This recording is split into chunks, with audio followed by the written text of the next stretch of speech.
Hello everyone, this is Megha from BR Global School. Today we are discussing the chapter 4 of Pol Science Electoral Politics. Let's start.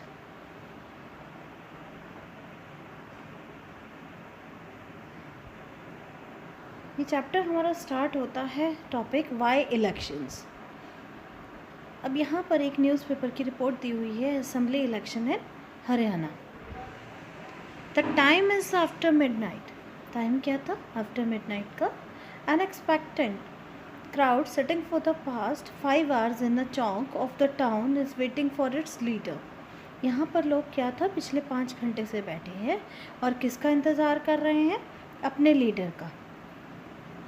The organisers, जो organisers हैं वो क्या कर रहे हैं? Assure कर रहे हैं and reassure, bar bar assure कर रहे हैं क्राउड को that he would be here any moment, कि हमारे जो लीडर हैं वो किसी भी मोमेंट यहाँ आ सकते हैं। और क्राउड क्या होता है? जैसे कोई व्हीकल पास करता है एकदम से खड़े हो जाते हैं इस होप को लेकर कि हमारा जो लीडर है वो आ चुका है। यहाँ पर मेन लीडर की बात जो की जा रही है वो है चौधरी देवीलाल, यानी मिस्टर देवीलाल, जो चीफ थे उस टाइम पर हरियाणा संघर्ष समिति के। वो क्या करने आ रहे हैं? वो was to address a meeting in Karnal में एक मीटिंग को एड्रेस करने आ रहे हैं। किस दिन? थर्सडे नाइट में। वो 76 ईयर ओल्ड लीडर है। He is very busy man in this day. उनका जो डे है वो स्टार्ट हो रहा है 8 AM से और एंड कब हो रहा है? After 11 PM। He has already address 9 election meeting. वो अभी तक लगभग 9 इलेक्शन मीटिंग को क्या कर चुके हैं? एड्रेस कर चुके हैं। कब से? सिंस मॉर्निंग से। Been constantly addressing public meeting for past 23 months and preparing for the elections। और वो क्या कर रहे हैं? past 23 months ने, यानी नियर बाय 2 ईयर से लोगों को क्या करें? एड्रेस कर रहे हैं, कोशिश कर रहे हैं। किस चीज़ की? इलेक्शंस की प्रिपरेशन चल रही थी वहाँ पर। ये जो न्यूज़ रिपोर्टर है, this news reporter is about the state assembly. ये किससे रिलेटेड था? स्टेट असेंबली से, जो कहाँ होने वाली थी? हरियाणा में 1987 में। The state has been declare ruled by a Congress party. उस टाइम पर वहाँ पर कौन रूल कर रहा था? कांग्रेस पार्टी रूल कर रही थी। कब से? सिंस 1982 से। Chaudhary Devilal, then an opposition leader, led a movement. Chaudhary Devilal ने वहाँ पर क्या किया? एक मूवमेंट स्टार्ट किया जिसको क्या कहा गया? न्याय युद्ध, स्ट्रगल फॉर जस्टिस। और उन्होंने एक नई पार्टी फॉर्म की जिसका पार्टी का नाम क्या कहलाया? Lokdal. To form a front against the Congress in the election. तो वो किसके अगेंस्ट लड़ने वाले थे? कांग्रेस के। In the election campaign, Devilal said that if his party won the election, Devilal क्या प्रॉमिस करें कि अगर हमारी पार्टी इलेक्शन जीतती है, the government would waive the loans of the farmer and small businessmen। तो गवर्नमेंट का पहला काम क्या होगा कि गवर्नमेंट अपने जितने भी स्मॉल फार्मर्स हैं, स्मॉल बिजनेसमैन हैं, उनके लोन्स को वेव कर दिया जाएगा, यानी माफ़ कर दिया जाएगा। He promise that this would be the first action, कि ये हमारी गवर्नमेंट का जो एक्शन होगा फर्स्ट एक्शन रहेगा, यानी अगर हम जीतते हैं इलेक्शंस में तो हमारी गवर्नमेंट ये सबसे पहला काम यही करने वाली है। The people were unhappy with the existing government. और जो लोग थे वो इन दिनों ज़्यादा खुश नहीं थे जो एग्जिस्टिंग गवर्नमेंट पहले से चल रही थी। They were also attract by the Devilal promise. लोग अट्रैक्ट हो रहे थे देवीलाल के प्रॉमिसेस से। So when elections were held they voted overwhelmingly in the favour of Lokdal and its allies. तो लोगों ने बढ़ चढ़ कर क्या किया कि देवीलाल को सपोर्ट किया। लोकदल और उसके पार्टनर्स जीत गए 76 आउट ऑफ 90 सीट्स, यानी लोकदल ने कितनी सीटें जीत ली स्टेट असेंबली की?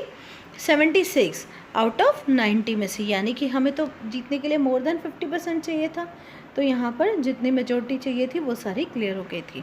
सो जो लोकदल थी उन्होंने अलोन कितने जीते? 60 seats. It means clear majority साबित हो रही है असेंबली में। और जो कांग्रेस थी उसने उस टाइम में सिर्फ 5 सीट्स ही जीत पाए।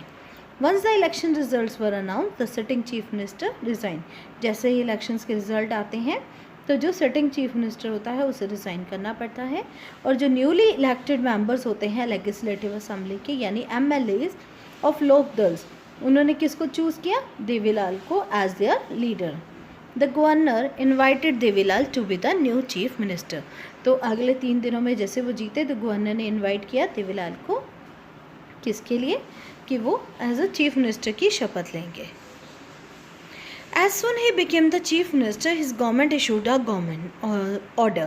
सबसे पहला उन्होंने वादा किया था लोगों से कि अगर उनकी गवर्नमेंट बनेगी तो वो क्या करेंगे कि लोगों के जो फार्मर्स हैं, स्मॉल बिजनेसमैन हैं, उनके लोन्स को वेव कर दिया जाएगा। तो गवर्नमेंट ने सबसे पहला ये ऑर्डर किया कि जो आउटस्टैंडिंग लोन्स हैं स्मॉल फार्मर्स के, एग्रीकल्चर लेबर के और स्मॉल बिजनेसमैन के, उनको वेव किया जाएगा। His party ruled the state for 4 years। उनकी पार्टी ने 4 years तक काम किया, बट जो नेक्स्ट इलेक्शंस हुए 1991 के अंदर, उस टाइम पार्टी को बहुत ज़्यादा सपोर्ट नहीं मिली और जो कांग्रेस थी वो दोबारा से जीत गई और उन्होंने अपनी गवर्नमेंट को फॉर्म कर लिया। यहाँ पर आता है हमारा next topic, why do we need elections. हमें इलेक्शंस की ज़रूरत ही क्यों होती है? बेटा, इलेक्शंस के थ्रू हम लोग क्या करते हैं, अपना रेगुलर रिप्रेजेंटेटिव्स चूज़ करते हैं। जो हम रिप्रेजेंटेटिव चूज़ करते हैं ये हमेशा ध्यान रखिएगा कि ये कुछ टाइम के लिए होते हैं। रेगुलर इंटरवल के बाद इंडिया के अंदर इलेक्शंस होते हैं, इलेक्शंस के थ्रू ही हम अपना रिप्रेजेंटेटिव चूज़ करते हैं। तो रेगुलर इलेक्शंस में टाइम पीरियड कितना रहता है? 5 years का। So election takes place regularly in any democracy. जहाँ डेमोक्रेसी होगी वहाँ रेगुलर इलेक्शंस भी होंगे। We also read that the elections are held in the many countries that are not democratic। बहुत सी ऐसी नॉन डेमोक्रेटिक कंट्रीज़ भी हैं जहाँ इलेक्शंस होते हैं लेकिन वो कोई वहाँ पर उस चीज़ का बेनिफिट नहीं है। But why do we need election? लेकिन हमें इन इलेक्शंस की ज़रूरत क्यों है? Let us try to imagine a democracy without election. क्या ऐसा हो सकता है कभी कि हम इमेजिन करके देखें कि कोई डेमोक्रेसी बिना इलेक्शंस के? A rule of the people is possible without any election. क्या एक पर्सन का रूल पॉसिबल है बिना इलेक्शंस के? If all the people can sit together every day and take all the decision. क्या ये पॉसिबल है कि हम सब रोज़ अपने काम छोड़कर एक जगह इकट्ठे हों और डिसीजन लें? But as we had already seen in chapter 2, this is not possible in any large community. और ना ही ऐसा लार्ज कम्युनिटी में पॉसिबल है, nor it is possible for everyone to have the time and knowledge to take decision on all matter. ना ही हम सबके थिंकिंग स्किल्स एक से होंगे जिससे हम एक सा डिसीजन सभी ले पाएँ। Therefore, in most democracies people rule through their representative। तो हम लोग कैसे करते हैं? डेमोक्रेसी जहाँ होती हैं वहाँ पर हमारे जो रिप्रेजेंटेटिव्स होते हैं वो रूल करते हैं। Is there a democratic way to selecting representative without elections? क्या कई ऐसा डेमोक्रेटिक वे है जिससे हम अपना रिप्रेजेंटेटिव चूज़ कर सकें बिना इलेक्शन के? Let us think of a place where representatives are selected on the basis of age and experience, or a place where they are chosen on the basis of education or knowledge. There could be some difficulty in deciding on who is more experienced or knowledgeable। अगर हम किसी को experience के base पर, as के base पर choose करेंगे तो ये भी हमारे लिए बड़ा मुश्किल हो जाएगा सोचना कि किसको चूज़ किया जाए, किसको एक्सपीरियंस माना जाए और किसको नॉलेजेबल माना जाए। बट लेट अस से the people can resolve these difficulties. Clearly such a place does not require election. अगर ऐसा कहीं हो सकता है, कोई पर्सन इस तरह से पीपल्स चूज़ कर सकते हैं तो सही में वहाँ पर इलेक्शन की ज़रूरत शायद ना रहे। But can we call this place a democracy? क्या उस प्लेस को हम डेमोक्रेसी कह पाएंगे? How do we find out if the people like their representative और नॉट? क्या लोग वहाँ रिप्रेजेंटेटिव को सभी पसंद करेंगे या नहीं करेंगे? How do we ensure that these representative rule as per the wishes of the people? क्या हम ये सोच सकते हैं कि लोग लोगों की विशेज़ के अकॉर्डिंग काम करेंगे? How to make sure that those who the people don't like to not remain their representative? This require a mechanism। तो इन सब सवालों के जवाब के लिए हमें क्या चाहिए? एक मैकेनिज़्म चाहिए, एक प्रोसीजर चाहिए by which people can choose their representative as regular interval and change them if they wish to do so। अगर ऐसा एक प्रोसीजर होना चाहिए जिसमें हम अपनी मर्जी से अपने रिप्रेजेंटेटिव चूज़ करें और अगर हम उन्हें ना पसंद करें तो हम उसे नेक्स्ट इलेक्शंस में उनको चेंज कर सकें। This mechanism is called election. Therefore, elections are considered essential in our times for any representative democracy। In any election, the voters make many choice। Voters के पास कैसी चॉइस रहती है? They can choose who will make laws for them. लोग ऐसे person choose करते हैं जो उनके लिए कानून बनाते हैं। They can choose who will form the government and take major decision. जो गवर्नमेंट को फॉर्म करेंगे और उनके लिए मेजर डिसीजंस लेंगे। They can choose the party whose policies will guide the government and law making. जो पार्टी गवर्नमेंट को क्या करेंगे, उनकी पॉलिसीज़ फॉर्म करेंगे और गवर्नमेंट गाइड करेगी कि ऐसे एक कानून को बनाया जाना है। What makes an election democratic? This is our next topic कि कैसे इलेक्शंस डेमोक्रेटिक हैं या नहीं हैं, हम कैसे चूज समझेंगे। Election can be held in many ways, elections को कई तरीक़ों से करवा सकते हैं। All democratic countries hold election, लगभग सभी डेमोक्रेटिक कंट्रीज़ में इलेक्शंस करवाए जाते हैं। But most non democratic countries also hold some kind of election, लेकिन जो नॉन डेमोक्रेटिक कंट्रीज़ हैं वहाँ भी इलेक्शंस होते हैं। How to we distinguish democratic election from any other election, अब हम डिफरेंस कैसे कर सकते हैं इनके बीच में। सो इसे हम पहले भी डिस्कस कर सकते हैं, चैप्टर 2 में कर चुके हैं। We discuss many examples of countries where elections are held but they can't really be called democratic elections. कई जगह ऐसी हैं जहाँ हम डिस्कस कर चुके हैं कि वहाँ इलेक्शंस तो होते हैं लेकिन वो डेमोक्रेटिक इलेक्शंस नहीं हैं। Let us recall where what we learn there, recall करते हैं कि हमने वहाँ पर क्या क्या पढ़ा था। And start with the simple list of minimum conditions of democratic elections, और स्टार्ट करते हैं कि क्या मिनिमम कंडीशंस रहती हैं डेमोक्रेटिक इलेक्शंस की। First, everyone should be able to choose, जो भी पर्सन है वो इतना एबल होना चाहिए ताकि वो एक अपने लिए रिप्रेजेंटेटिव चूज़ कर सके। This mean that everyone should have one vote and every vote should have equal value. It means equality, one person one vote and one value. Second, there should be something to choose from. Parties and candidates should be free to contest election and should offer some real choice to the voter. Voters के पास real choice होनी चाहिए, वो अपनी मर्जी से at least, मतलब अगर suppose एक ही पर्सन इलेक्शन में खड़ा या एक ही पार्टी मेंबर्स हैं, वन पार्टी सिस्टम होगा तो वहाँ आपके पास कोई भी चॉइस नहीं है। तो इंडिया में क्या है, मल्टी पार्टी सिस्टम है। Third, the choice should be offered at a regular interval.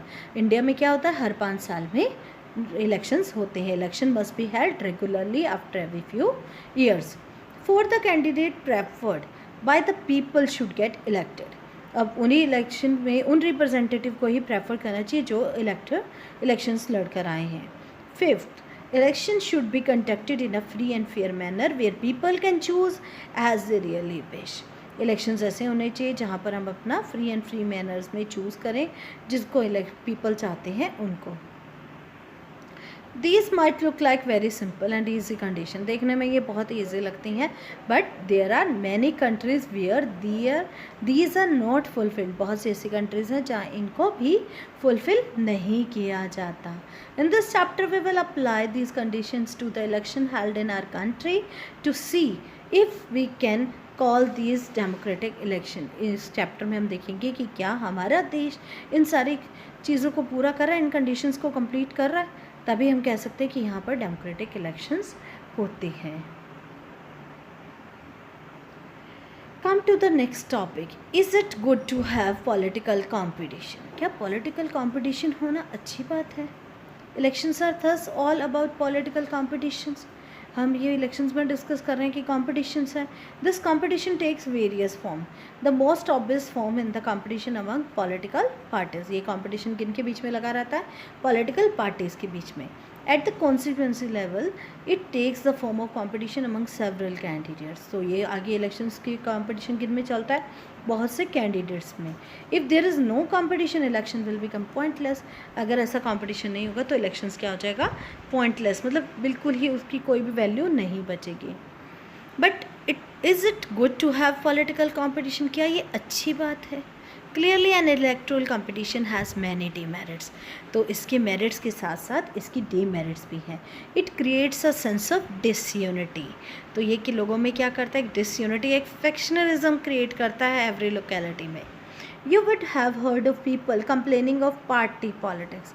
आपने बहुत बार सुना होगा कि पार्टी पॉलिटिक्स के बारे में इन योर लोकेलिटीज़ में, कि बहुत से लोग किसी एक पार्टी को फेवर कर रहे होते हैं। Different political parties and leaders often level allegation against one other. तो लोग क्या करते हैं? एक दूसरे पर एलिगेशंस लगाने शुरू कर देते हैं। Parties and candidate often use dirty tricks to win election. Parties और कैंडिडेट इलेक्शन जीतने के लिए डर्टी ट्रिक्स का यूज़ करते हैं। Some people say that this pressure to win electoral fights does not allow sensible long term policies to be formulated. ये जो system अपना के ये जीतते हैं, ये कभी भी अच्छी पॉलिसीज़ लॉन्ग टर्म में फॉर्मुलेट नहीं कर सकते। Some good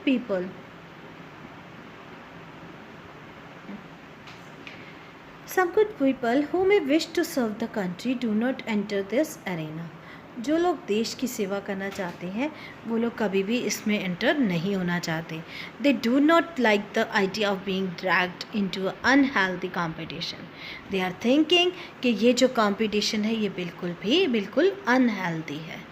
Our constitutions maker were aware of these problems. हमारे जो कॉन्स्टिट्यूशंस मेकर थे वो ऑलरेडी अवेयर थे इन प्रॉब्लम्स से. Yet they opted for free competition in election as the way to select our future leaders. तो उन्होंने एक सिस्टम सोचा कि किस तरह से हमारे फ्यूचर लीडर्स को चुना जाना चाहिए. They did so because this system works better in the long run, ताकि ये सिस्टम आगे लॉन्ग रन में भी चल पाए.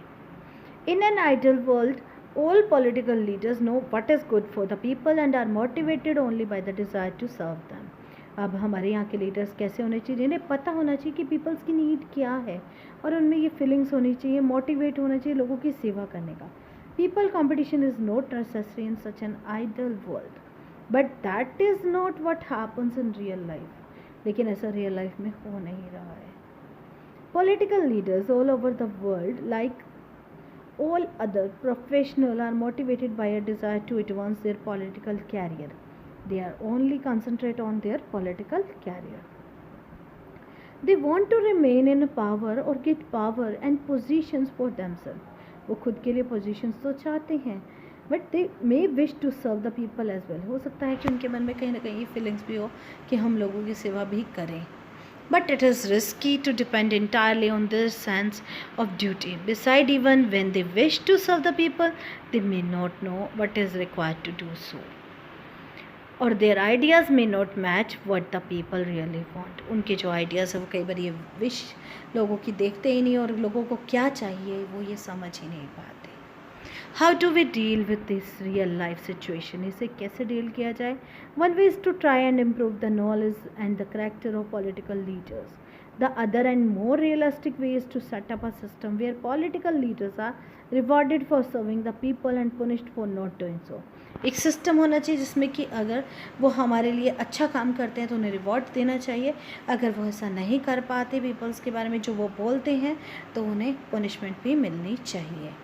Who decided this reward or punishment? कौन डिसाइड करेगा उनके लिए रिवॉर्ड और punishments? The simple answer is the people. क्योंकि हमने चूज़ किया है तो ये राइट भी हमें होनी चाहिए कि हम उन्हें रिवॉर्ड और पनिशमेंट चूज़ करके दें. This is what electoral competition does. Regular electoral competition provide incentives to political parties and leaders. They know that if they raise issues that people want to be raise, their popularity and chances of victories will increase in the next election. अगर वो लोगों की तरफ वो जानते हैं कि अगर वो लोगों के बारे में सोचेंगे, उनके लिए काम करेंगे तो डेफिनेटली उनके चांसेस बढ़ जाते हैं इलेक्शंस में जीतने के. But if they fail to satisfy the voters with their work they will not be able to win again. अगर वो वोटर्स को सेटिस्फाइड नहीं कर पाए तो वो नेक्स्ट इलेक्शंस में नहीं जीतेंगे, ये भी श्योर है. आज के लिए इतना ही. आपने क्या करना है, घर पे इसको अच्छे से रीड करना. You have to study seriously and prepare your notes. Thank you so much. Stay safe and stay at home.